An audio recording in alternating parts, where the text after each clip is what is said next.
Life లో first time పచ్చిరైని పచ్చిగా తిన్నాను. వాయిస్ ఓవర్ ఇస్తుంటే కూడా నాకు అదే గుర్తొచ్చి మొత్తం వామిటింగ్ సెన్సేషన్ వచ్చేస్తుంది. పెద్ద పనున్న పోటుగల్లా నడుచుకుంటూ వెళ్ళిపోతున్నారు చూడండి. ఇప్పుడప్పుడు కొన్ని పిచ్చి పిచ్చి డౌట్స్ వస్తూ ఉంటాయి. నాకు ఒక్కడికైనా లేదా మీకు కూడా ఇలా అనిపిస్తుందా? మన వాళ్ళు ఏం చేస్తున్నారో మీకు చూపిస్తాను, ఒక్క నిమిషం ఆగండి.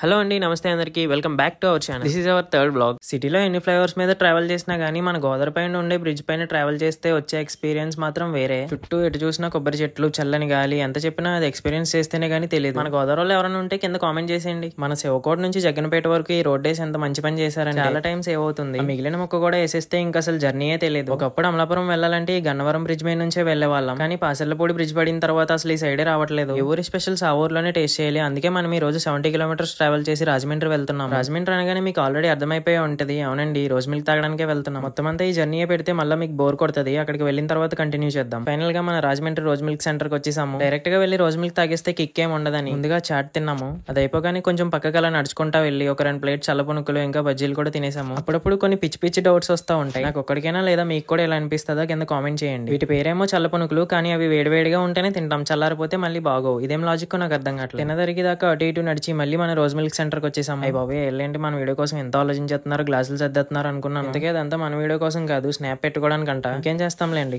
ఆ బజ్జీలు ఎలా ఉన్నా గానీ ఇదొక గ్లాస్ తాగేసరికి కడుపు నిండిపోయింది. యాక్చువల్లీ ఇప్పుడు టైం 6 అవుతుంది. ఇప్పుడప్పుడే రెస్టారెంట్ కి వెళ్ళడం ఎందుకు అనేసి కాసేపు టైం స్పెండ్ చేయడానికి గోదావరి దగ్గరికి వెళ్తున్నాం. వాళ్ళు ముగ్గురు ఏదో పెద్ద పనున్న పోటుగల్లా నడుచుకుంటూ వెళ్ళిపోతున్నారు చూడండి. సరదాగా మన వీడియో కోసం కొన్ని క్లిప్స్ షూట్ చేస్తుంటే మన వాళ్ళు ఏం చేస్తున్నారో మీకు చూపిస్తాను, ఒక్క నిమిషం ఆగండి. అయ్యి బాబోయ్, పెద్ద సైంటిస్ట్ లో ఆలోచించేస్తున్నారు, ఏదో పెద్దదే ప్లాన్ చేస్తున్నారు అనుకుంటున్నారేమో. ఇదిగో చూడండి, ఇది వీళ్ళు చేసే పని.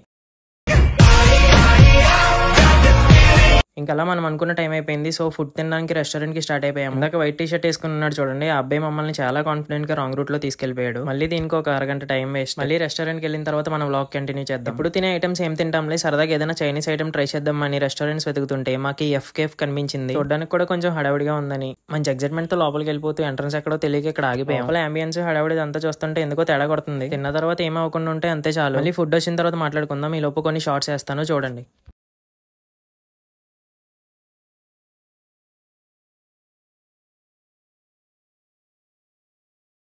ముందుగా ఒక chicken hot and sour soup చెప్పాము. దీంతో మనకి పెద్దగా సంబంధం లేదులేండి. ఇక్కడ నుంచి ఐటమ్స్ అన్ని చూపించుకుంటూ వెళ్ళిపోతాను చూడండి. పేర్లే ఎడక్కండి, నాకు కూడా గుర్తులేవు.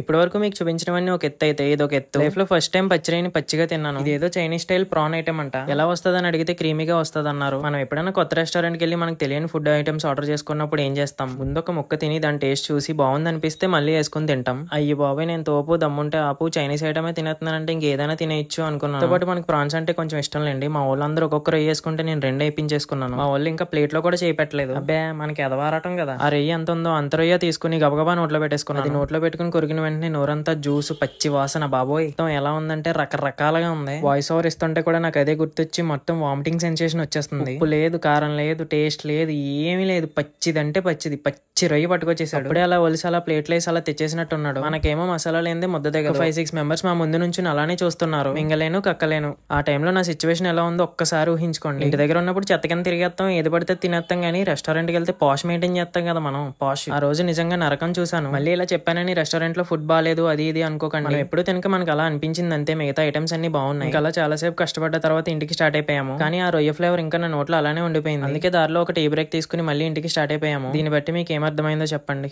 మనకు తెలియని ప్లేసెస్ కి వెళ్ళి మనకి తెలియని ఫుడ్స్ తింటున్నప్పుడు ఫస్ట్ కొంచెం తిని అది బాగుంది అనిపిస్తే అప్పుడు ఇంకా కొంచెం వేసుకొని తినాలి. అంతేగాని నాలా ఎక్స్ట్రాలు చేశారనుకో ఇలానే అవుతుంది. మీరు ఇక్కడ వరకు వీడియో చూసినట్టయితే చాలా థ్యాంక్స్. వీడియో నచ్చినట్టయితే లైక్ చేసి మన ఛానల్ ని సబ్స్క్రైబ్ చేసుకోవడం మర్చిపోకండి. మళ్ళీ నెక్స్ట్ వీడియోలో కలుద్దాం.